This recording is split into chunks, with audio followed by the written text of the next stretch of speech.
All right, it's another rainy day working on the grading beam for the 200 here. Got the quick coupler kind of all fitted up, and I had to make a little bit of a base plate here to get the angles right for the position on the bucket. So just welding stuff up here, and I'm very happy with my weld.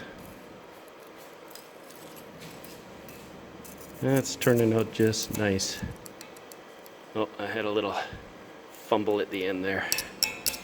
The last one came off in one perfect peel for the entire rod.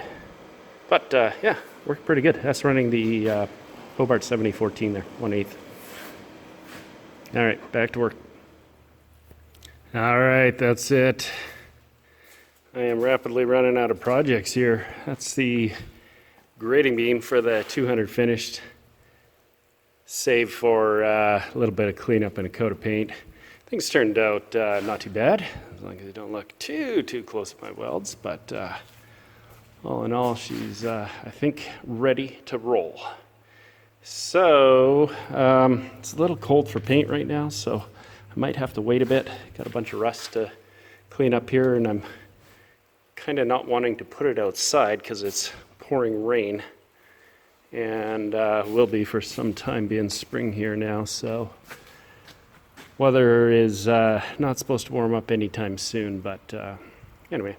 So what's left to do? On the 200, I got to get that thing plumbed for this, and then we'll be all set up and ready to work. So pretty happy with how this turned out. It was a little more work than I was expecting, to be honest. More work than the one for the PC200, but this will be pretty amazing. I'm glad I took the time to cut those triangles there just to get that position oriented properly there. That'll make a big difference with things. So yeah, a little bit of cleanup. She's all wrapped up. All right, well, I'll find another project to do, and I'll bring you in on the next one. Thanks for stopping by.